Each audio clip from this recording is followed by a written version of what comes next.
The day my son's body was lowered into the ground, she leaned in and whispered, "Don't think you're staying here. You're just dead weight now." Her voice was sweet enough for the mourners not to notice, but the venom was mine alone to hear. I didn't answer, I just looked at her, cold, calculating. She mistook my silence for weakness. That was her first mistake. I carried my son inside me for 9 months. I buried him after 37 years. And now, the woman he had chosen to love wanted me discarded like trash.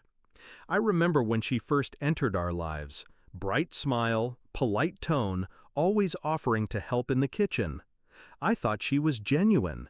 My son adored her. He defended her like a knight before his queen. "Mom, she's family now. Treat her like one of us." So I did. I opened my home, my heart. I even signed my name to joint accounts so she could feel trusted. I see now how blind that was. After his death, she changed overnight. Her words grew sharp, her eyes colder. She moved through the house like she owned every corner of it. My husband's chair? Hers. My son's study? She locked it.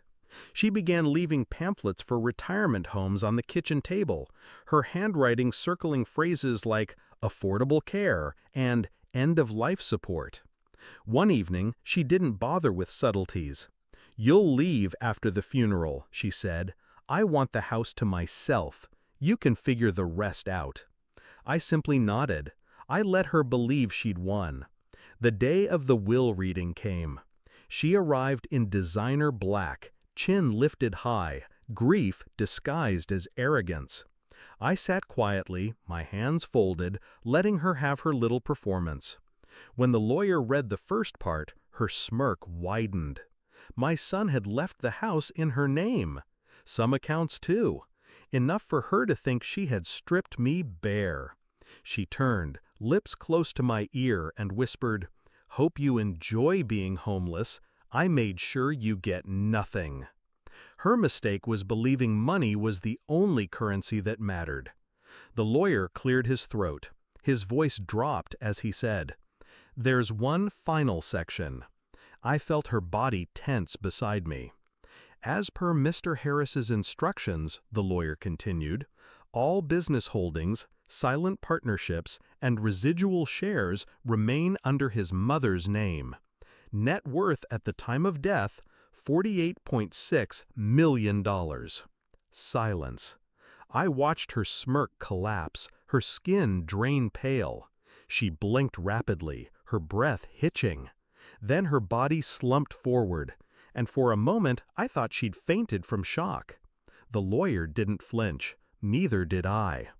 My son was many things, smart, stubborn, occasionally reckless, but he was no fool.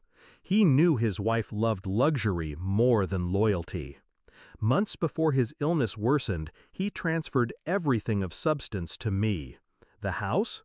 Just a distraction. The accounts she thought mattered? Mere crumbs. He gave me the empire, and with it, the power. I didn't rub it in then. I didn't need to. She already saw the walls closing in.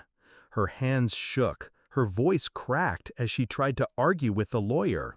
He dismissed her with one raised brow and a reminder that her name appeared nowhere on the corporate papers. That night, she packed in silence. Her designer bag stuffed with clothes bought on my son's dime. She didn't look at me as she left, but I watched her go. I didn't stop her. I wanted her to feel that final humiliation, leaving the very house she thought she owned, carrying nothing but fabric and vanity. Revenge doesn't always require shouting. Sometimes it requires patience. Sometimes silence is sharper than any blade. She wanted me homeless. Instead, I own every home she'll ever walk past. She wanted me powerless. Instead, I control the money that once funded her lifestyle. She wanted me discarded. Instead, she's the one erased. Do I miss my son? Every day. The grief gnaws, but I've learned to live with it. What I don't carry is regret. He trusted me to protect what mattered, and I did. As for her, I imagine she tells people she left by choice, that she was too good for us. But I know, and she knows, the truth. She tried to bury me with my son. Instead, she buried herself.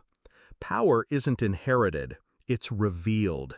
And in the end, hers was an illusion. Mine was real, and that's why she fell.